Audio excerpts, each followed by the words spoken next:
Saudações, meus caros ouvintes do podcast Taverna do Lugar Nenhum. Meu nome é Gabriel Vince e hoje vamos falar sobre um filme de Akira Kurosawa chamado A Saga do Judô, a Saga do Judô, né? Esse podcast ele vai ser a primeira parte de uma série de podcasts que eu quero fazer sobre a filmografia do Akira Kurosawa, né? Não será necessariamente um podcast por filme, né? Um filme por podcast, né? Mas eu vou comentar sobre todos os filmes de Akira Kurosawa, né? Às vezes vai ser um programa a respeito de um filme específico, né? Como esse, por exemplo, né? Mas eu organizei, né, os filmes do Akira Kurosawa conforme algumas categorias. Por exemplo, vou fazer um podcast a respeito da influência de Shakespeare em alguns filmes do Akira Kurosawa, depois a influência de Dostoiévski em alguns filmes do Kurosawa, depois a influência do cinema noir em alguns filmes do Akira Kurosawa, né?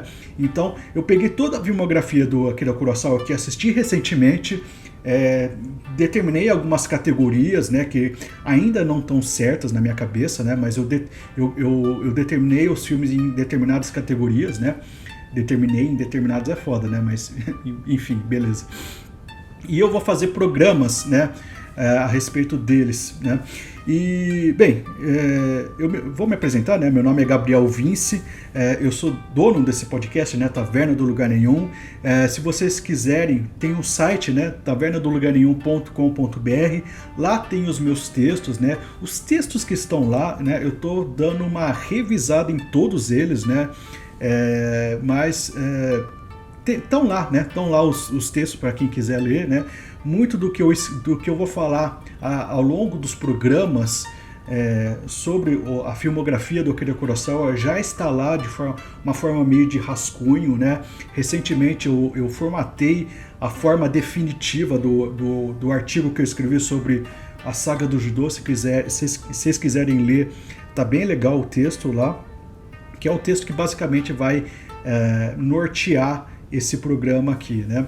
Enfim, fiquem à vontade para comentar, me adicionar nas redes sociais e conversar, né? Eu gosto sempre de conversar sobre esses assuntos, eu gosto de ver as opiniões de vocês a respeito de várias coisas que eu falo aqui, né? A intenção desse podcast, inclusive, é para puxar conversa mesmo, não é para eu ficar falando aqui como autoridade máxima no assunto. Não, eu gosto de conversar, eu gosto de mudar de opinião. Às vezes vocês têm uma outra visão que faz a minha percepção mudar completamente. Enfim, né?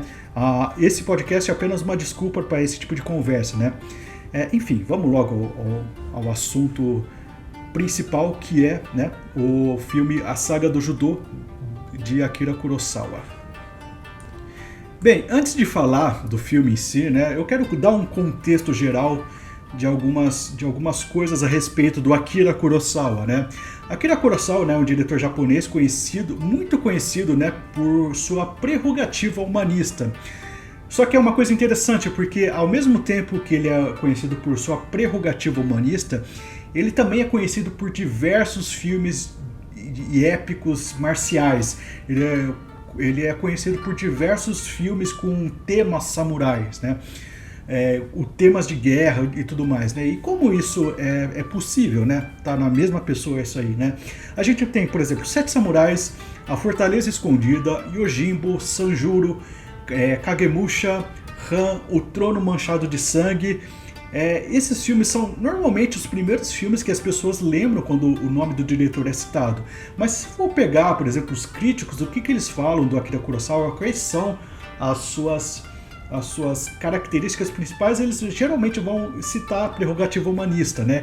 E pegando esses exemplos, podemos dizer, né, que a arte marcial e a guerra, eles são elementos recorrentes na cinematografia do Akira Kurosawa, né? Heróis que são lutadores, heróis que são guerreiros, né?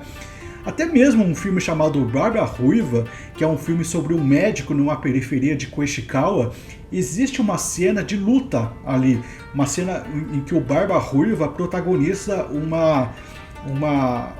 uma demonstração ali de arte marcial, uma demonstração de destreza de arte marcial muito interessante lá, né? Quando vem os bandidos e cercam um hospital, pelo que eu me lembre, ele estava cuidando de uma garotinha e o Barba Ruiva desce o cacete em todo mundo, né? E é interessante, né? Interessante a gente pegar a Akira Kurosawa associar a Akira Kurosawa dessa ética marcial e esse humanismo está necessariamente vinculados ao mesmo diretor, né? E aí que eu quero conversar com vocês a respeito de uma coisa, né? A ética marcial, ela pode, no primeiro momento, parecer algo completamente alheio a esse tipo de apelo, né? Esse tipo de apelo humanista. A arte marcial seria... Muita gente acha que é algo selvagem, algo pré-civilizacional, onde as coisas eram conquistadas com a força bruta, né? No entanto, né, a arte marcial ela é exatamente o oposto disso, né? A arte marcial ela é a civilização pura. A civilização ela não é a anulação da agressividade e da violência. A civilização é a racionalização e a dominação dela, né? Fora do seu aspecto original e primitivo, né? Eu sei que vai ter muitas críticas a respeito do conceito de civilização, algumas críticas boas, né? Você vê o Conan, por exemplo, ele faz uma crítica às ideias civilizacionais, sabe? Ele utiliza a ideia do barbarismo filosófico dele para criticar a ideia de civilização. E muitas vezes a civilização vai ser o potencializador de grandes catástrofes, né? De grandes catástrofes humanísticas, né? Mas a gente não pode ignorar que a civilização foi um avanço da humanidade, né? A gente não pode ignorar que a civilização gestou cultura, gestou instituições, né? Gestou tudo aquilo que a gente não quer abrir mão, né? Então a civilização ainda é um projeto válido na mente humana, né? E Kurosawa, ele é um diretor que conseguiu dissolver essa aparente contradição entre violência e humanismo, desenvolvendo a ideia de combate juntamente com outras ideias, né? Como a ideia de justiça, a ideia de desenvolvimento e até a ideia de ascetismo, né? Se for em qualquer academia de arte marcial hoje, você vai ver que vai ser muito pontuada as questões dos princípios, dos valores e tudo mais, né? Isso já é uma coisa que está intimamente ligada ao universo da arte marcial, né? E o seu primeiro filme, né, a saga do judô, a gente vê como essa ética marcial ela é colocada numa perspectiva além do contexto da luta, né? Akira Kurosawa ele vai transformar esses personagens do filme, os personagens que tem no filme, em vitrines das tensões culturais da era Meiji, né? E é muito interessante a maneira que ele faz isso, né? E é muito interessante também entender o contexto, né, do filme, né, e como ele foi, em que época ele foi gestado, né?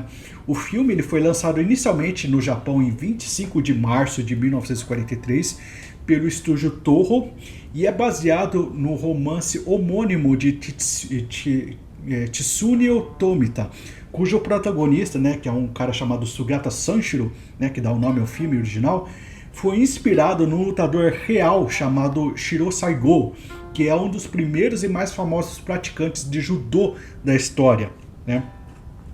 E como vocês podem ver, né, considerando o ano que foi lançado, só um adendo, né? O filme ele foi lançado em 1943, ele foi censurado e depois foi lançado, se eu não me engano, 10 anos depois, né, com vários cortes, né? Então vocês sabem, né, como o contexto, né, de 1943, em que contexto o Japão estava nessa época, né? Considerando esse contexto, podemos ver que o filme foi gestado dentro de um caótico contexto de guerra, né? Então a gente tem que ter isso em mente também, né? O Japão em 1943 estava mergulhado na Segunda Guerra Mundial, inclusive ao lado dos fascistas, né? E assim como os seus irmãos e seus inimigos de guerra, o Japão buscava na cultura a valorização de heróis nacionais com fins propagandísticos do próprio regime. Isso aconteceu, isso não é uma exclusividade do Japão. A Alemanha fazia isso, a União Soviética fazia isso, os Estados Unidos faziam isso muito bem, né? Então eles sempre pegavam heróis nacionais com fins propagandísticos do próprio regime, né? Cada um fazendo o marketing do seu, sabe? E nada mais conveniente, né, do que usar a autoridade de uma respeitada figura do passado, né, para ventilar os ideais supostamente que supostamente o governo japonês estava guarnecendo, né? E é por esse motivo que este filme, depois da derrota do Japão, entrou na lista de filmes censurados pelas forças de guerra ocupantes, né? No caso dos Estados Unidos da América. E devido à censura que os Estados Unidos impôs ao Japão depois de sua rendição contra qualquer conteúdo que sinalizasse um espírito nacionalista, sabemos que o filme que conhecemos é apenas um retalho do que originalmente foi concebido, né? O corte original desse filme, ele se perdeu para sempre, né? Então, até tem. O Akira Kurosawa tentou resgatar lá com o estúdio, no estúdio Toho o original do filme, mas infelizmente ele se perdeu, né? E o que a gente vê da saga da saga do judô é um filme que não é o original, né? Não é o corte original, não é a versão que o Akira Kurosawa queria mostrar, né? Mas mesmo assim, mesmo a gente vendo os retalhos de um filme, né, dá para entender ele, né, e dá para notar também que o Akira Kurosawa, ele não fez uma mera propaganda insólita de um regime político do qual ele nem se alinhava ideologicamente. Inclusive, em outros filmes, ele vai fazer duras críticas a esse aspecto fascista do Estado japonês, né? Mas só que ele não vai fazer uma crítica fazendo uma adesão a um comunismo ou fazendo uma adesão ao liberalismo americano. Ele vai fazer uma crítica resgatando valores genuinamente japoneses, né? E a gente vai ver nesse filme um pouco do espírito do Akira Kurosawa no filme, né? Em como ele vai contar a história desse filme, né? Só ver se está gravando aqui. Beleza. A história do filme ele se passa em 1882, né, no 15º ano da Era Meiji. E a Era Meiji, né, foi uma época de fortes transformações econômicas e culturais do Japão. Foi na Era Meiji, por exemplo, que se criou a primeira ferrovia, foi na Era Meiji que se criou o primeiro serviço militar, foi na Era Meiji que se criou o primeiro banco, a moeda oficial do país, né, o iene, que até hoje é usado, foi criado na Era Meiji, né? As universidades foram criadas na Era Meiji, os hospitais que foram criados na Era Meiji, né? Os hospitais, inclusive, têm muita influência católica dos jesuítas na criação dos hospitais, dos primeiros hospitais do Japão, né? E até mesmo a primeira Constituição foi criada na Era Meiji. A Constituição, pelo que parece, é uma influência americana, né? Enfim, essas transformações que derivaram de uma somatória de fatores que inclui uma abertura econômica forçada do país feita pelos Estados Unidos, tem um evento histórico muito icônico, né, e que demonstra muito o caráter do capitalismo, né, que não é necessariamente aquela coisa livre e bonita que todo liberal gosta de falar, né? A abertura econômica do Japão foi feita com navios de guerra rodeando o país para forçar o país a se abrir economicamente, né? Então teve esse evento singular na história do Japão e na história dos Estados Unidos também, né? Só que o Japão também estava com golpes políticos lá dentro, tinha muita guerra civil interna. Toda essa bagunça foi responsável, né? Foi o que gestou a Era Meiji, né? E a Era Meiji é uma era assim, de grande florescimento cultural e civilizacional do Japão, né? Tem prós e contras, assim, mas pegando a somatória de todas as coisas, eu acredito que a Era Meiji foi muito mais positiva do que negativa, né? Inclusive o Enéas, né, o nosso finado Enéas, ele era um grande admirador da Era Meiji do Japão, né? Só que a Era Meiji é uma coisa que gerou um certo gerou no Japão uma certa zona de conflitos internos, né? Ao mesmo tempo que essas coisas que aconteceram no Japão foram responsáveis por uma modernização do país, foram responsáveis também por uma certa ocidentalização de alguns costumes, né? Isso criou no Japão uma relação ambígua de admiração e ressentimento com o Ocidente. E o conceito de novo, né? A sociedade japonesa, ela viveu numa espécie de encruzilhada temporal, onde o velho e o novo, o tradicional e o moderno, o Oriente e o Ocidente conviviam no mesmo espaço e no mesmo tempo, né? E como era de se esperar, né, criavam tensões entre si, né? Essa tensão entre as coisas conflitantes, né, convivendo no mesmo espaço, será um dos temas que Akira Kurosawa irá trabalhar neste filme e em muitos outros na sua carreira, né? Por isso que eu falo que esse filme é muito mais sobre Akira Kurosawa do que sobre o seu momento histórico, né? Muita gente quer relegar esse filme a uma certa... é o primeiro filme que Akira Kurosawa fez para agradar o governo japonês na época, falando sobre um personagem que remete a um herói nacional e estava muito bem alinhado com os ideais do Japão imperialista e fascista da época e etc. Na verdade não, Akira Kurosawa fez um filme puramente kurosawiano. E não poderia ser diferente. O Akira Kurosawa tem uma personalidade muito forte, ele já demonstrava isso desde o primeiro filme, né? Enfim, né? No filme a gente acompanha a história de Sugata Sanshiro, que é um jovem que chega à cidade em busca de um mestre de Jujutsu, não é Jiu-Jitsu, é Jujutsu, chamado Moma Saburo, da escola Shimei, para orientar-lhe em seus treinamentos, né? Ao chegar na cidade, ele descobre que o mestre estava ausente, mas mesmo assim ele é aceito na escola Shimei durante uma confraternização entre seus discípulos.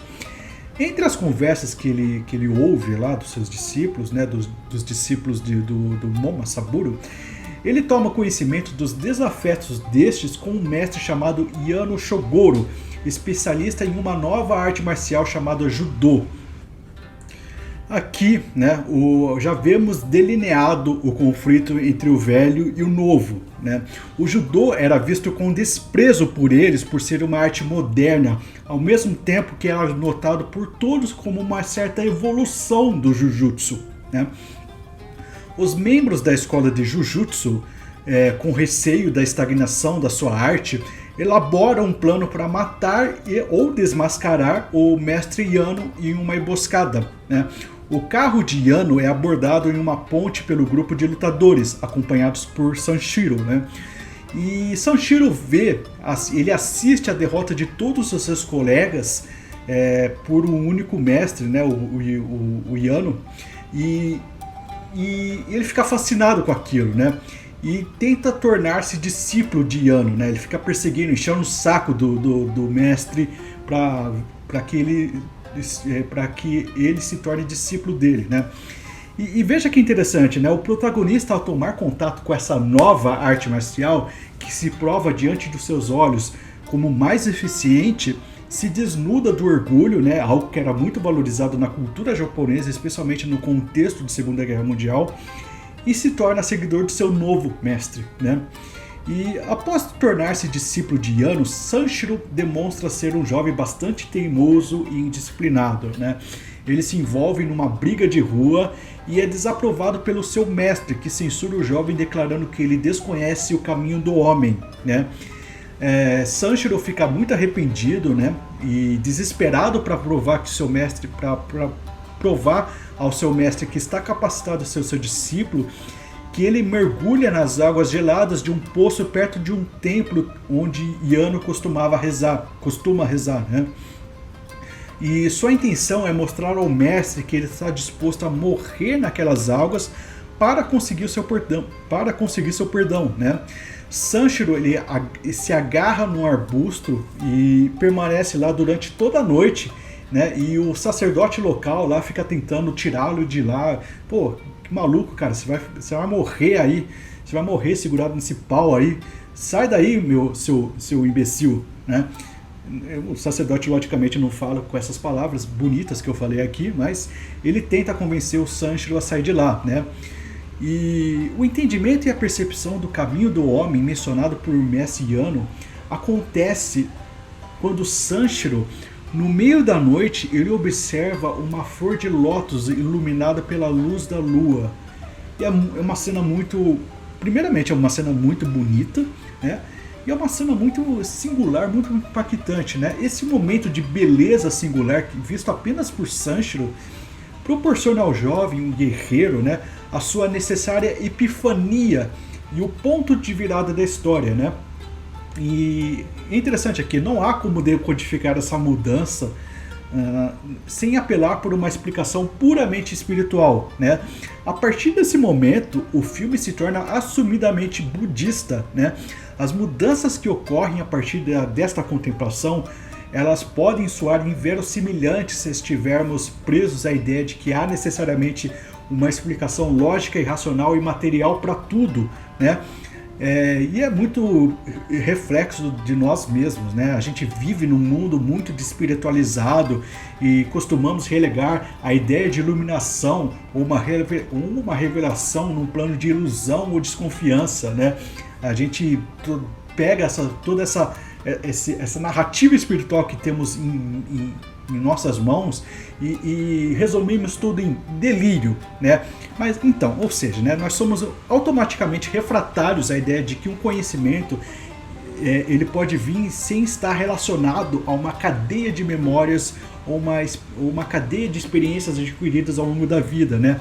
Existe a ideia persistente nesse filme, persistente em qualquer obra de arte relevante, que existe alguma fonte superior e transcendental que deságua na visão do artista, que imunda o artista e o artista se vocaliza isso aí desde a arte grega, sabe? É uma coisa que está presente, que eu não abro mão dessa interpretação, né?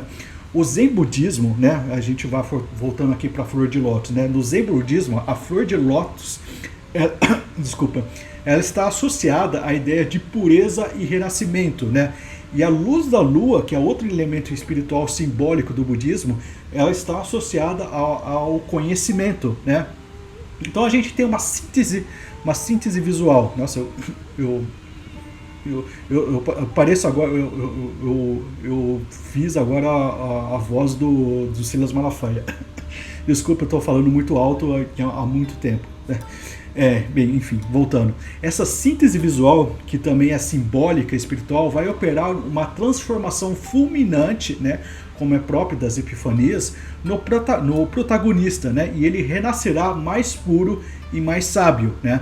A flor de lótus que Sanshiro contempla no lago, o lago que a gente pode até ver como um palco de expiação dos pecados dele, pode ser interpretada como um símbolo do florescimento do seu caráter, né? Naquele lago, Sanshiro estava renunciando conforto, renunciando tudo que ele gostaria, né? E dissipando o seu eu, a sua impulsividade num gesto de sacrifício, né? As sinalizações místicas da flor e esse ato simbólico de sacrifício fazem com que Sanshiro seja readmitido como discípulo de Yano e seja autorizado a continuar seus treinamentos. Eu não sei se vocês perceberam, mas Akira Kurosawa faz uma coisa muito sacana aqui, muito, muito inteligente. Perceba que ele desloca a figura do Yano no filme. Como ele desloca a figura desse cara? No começo do filme, ele se mostra como um mestre de uma arte nova e ele era a representação do moderno. Agora a gente vê o Yano como uma representação de uma sabedoria antiga e tradicional, né? O que Akira Kurosawa sinaliza aqui é que existe um modo de projetar sua tradição, a sua religiosidade, a sua sabedoria ancestral, sem abrir mão do que é novo, moderno e eficiente, né? Akira Kurosawa, de forma sutil, arroga o próprio estilo da era Meiji na figura de Yano e Sanshiro, o que é muito interessante, né? Bem, a partir daí, a terceira parte do filme ela é pontuada novamente pela ideia da rivalidade, né?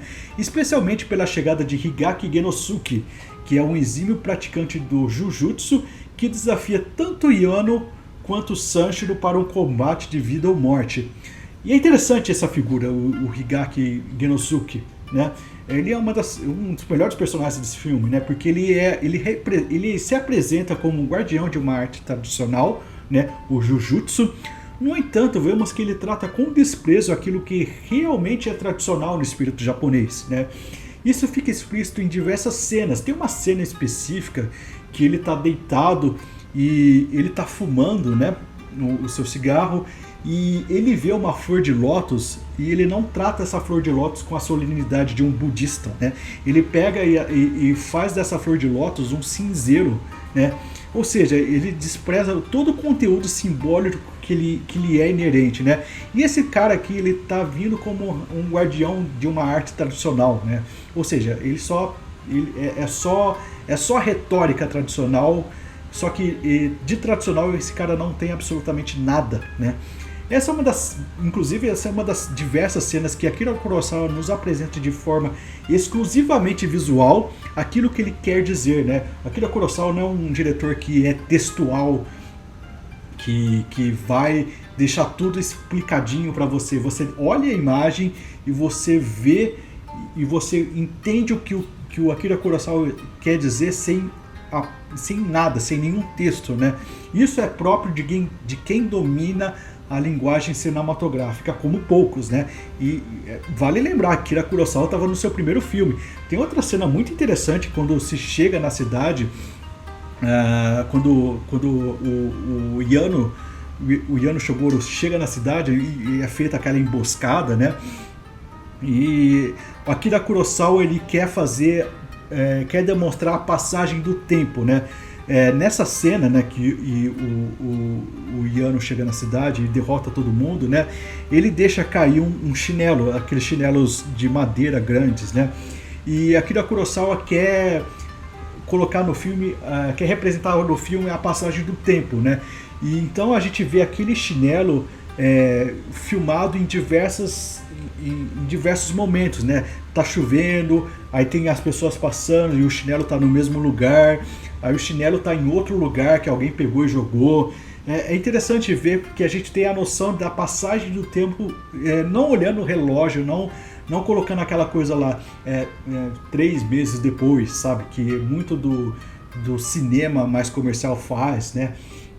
Não, Akira Kurosawa ele pega e filma um chinelo de diversas formas, né?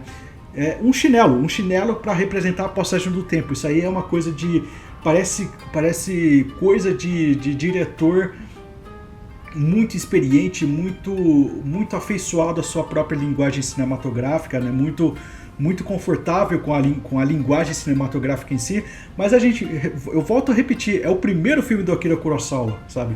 Então ele parece ser um diretor experiente já no primeiro filme, é uma coisa fantástica, assim. Bem, enfim, voltando ao filme, né?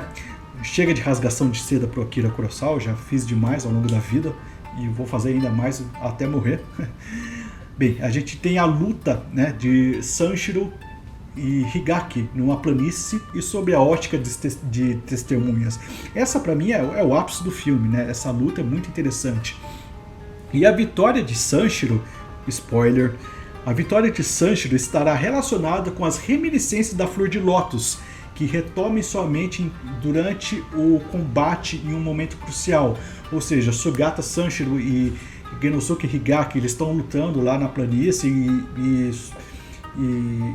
e aquela coisa, acho que foi um dos recursos mais repetidos na história do cinema quando vai tratar alguma coisa de luta, né?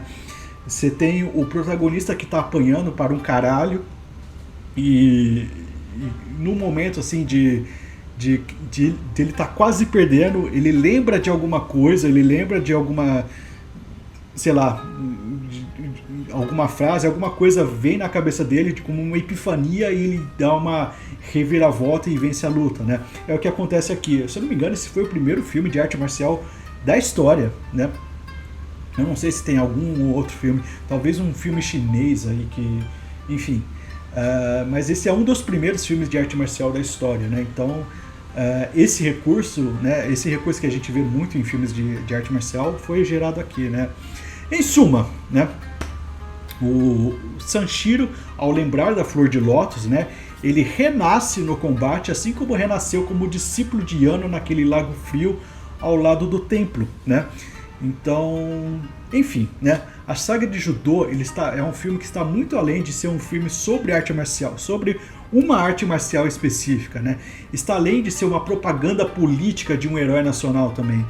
Trata-se de um filme sobre o moderno e o tradicional e também sobre disciplina, sacrifício e iluminação, né? Então, o Akira Kurosawa já começa na história do cinema com A Bela de uma Voadora, né? Um belíssimo filme, né? Que já demonstra toda o seu espírito, já demonstra toda a sua capacidade como cineasta, né? Enfim, belíssimo filme, recomendo muito que vocês vejam, né? Bem, espero que vocês tenham gostado desse podcast, né? Eu fiz aqui com o máximo de carinho, né? Com um texto e com pesquisas e tudo mais. Eu reassisti esse filme várias vezes aqui para ver. Eu li sobre esse filme, li o que as pessoas falam sobre esse filme, né? Me desculpa se eu fui muito agressivo em certos momentos, né? Mas eu estou tentando formatar uma voz para esse canal e eu acredito que essa forma mais de combinar o conteúdo com uma certa irreverência combina bem comigo, né, como comunicador, e vai combinar muito bem com o que eu quero com esse podcast, né, o Taverna do Lugar Nenhum. Bem, espero que vocês tenham gostado do podcast. Fique atento, né, nas minhas redes sociais, né, se vocês entrarem no tavernadolugarnenhum.com.br, vocês vão ter lá o meu perfil pessoal do Instagram, do Facebook, que o Facebook é o que eu mais uso, né, ainda. Eu sou uma pessoa que não quer largar o gosto do Facebook, porque eu acho que o Instagram ele é muito ruim para texto. O TikTok eu não sei dançar, eu não tenho a minha bunda ainda não está suficientemente bonita para dançar no TikTok. E o Facebook é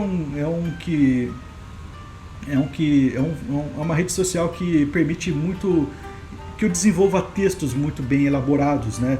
E fotos e galeria de fotos, e eu posso fazer um monte de coisa que eu não posso fazer em outras redes sociais, né?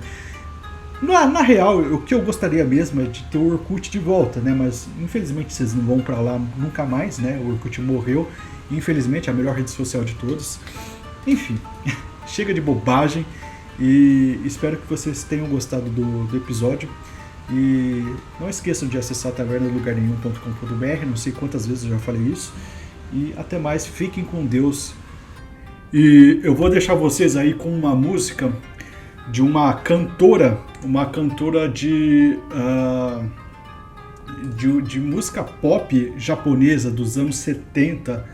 Existe um termo específico para esse tipo de música que eu sinceramente não me recordo, mas é uma cantora chamada Sugata, Noriko Sugata, né? É uma cantora, e a música que eu vou apresentar para vocês é de uma série que é inspirada na história de Sugata Sanshiro. Uma coisa que eu não falei durante o podcast, né, porque o podcast é focado apenas no primeiro filme do Akira Kurosawa sobre Sugata Sanshiro. Existem dois outros filmes, duas sequências de Sugata Sanshiro, né, dirigida também por Akira Kurosawa, mas são filmes bastante inexpressivos, né? E também houve na década de 60 até metade da década de 70 uma série televisiva sobre o Sugata Sanshiro, né? Inclusive teve também desenho e tudo mais, né? É uma figura bastante popular no Japão, né? O Sugata Sanshiro, né? E a música que vocês vão ouvir agora é dessa cantora, né? Que é a Sugata Noriko, né? E vocês vão ver que a voz dela é uma coisa assim fenomenal, assim. Infelizmente não tem, eu procurei aqui, não tem no Spotify, né? Mas tem no YouTube. No YouTube você tem várias músicas dela que são bem bonitas, bem interessantes. Ela tem uma voz muito poderosa, Vale a pena dar uma olhada. Vocês vão ficar aqui com a música tema Sugata Sanshiro, né? Eu escolhi essa música especialmente por causa do título, né? Sugata Sanshiro é uma música do tema da série televisiva sobre Sugata Sanshiro, né? O nome da cantora, vou repetir aqui, é Noriko Sugata. Eu vou deixar na descrição desse podcast todas as referências para vocês se divertirem, né? Agora sim, finalmente, depois desse material extra, fiquem com Deus e fiquem aqui com a música Sugata Sanshiro da Noriko Sugata.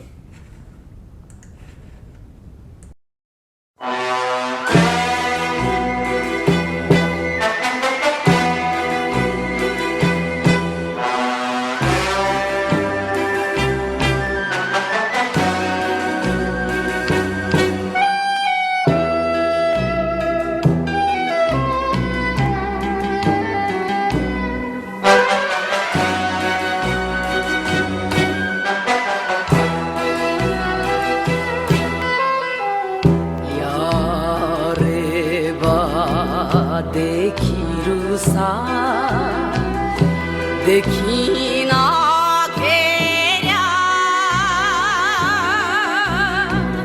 男はもう一度やり直す悔しかったら泣け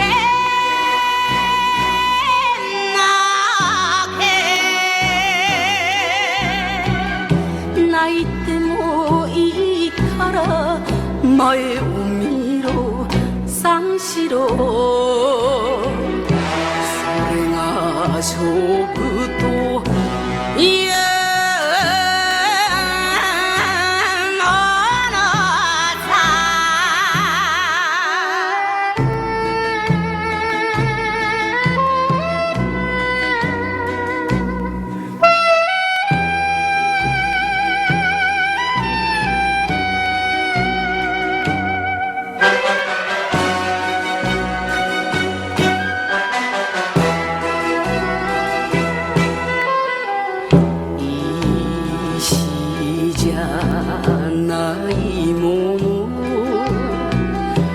咲く花に心を燃やしてなぜ悪い辛いだろうが待て待て二道かけない黒い帯三四郎それが修行ということさ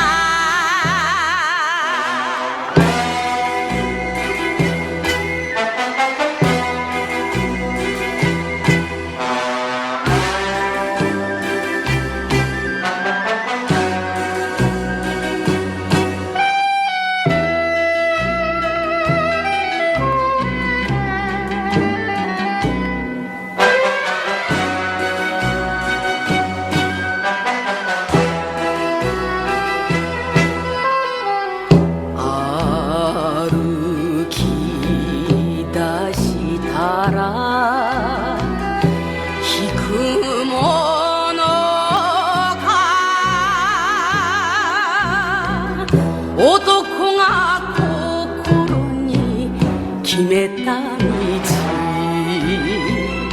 決めた以上は行け行け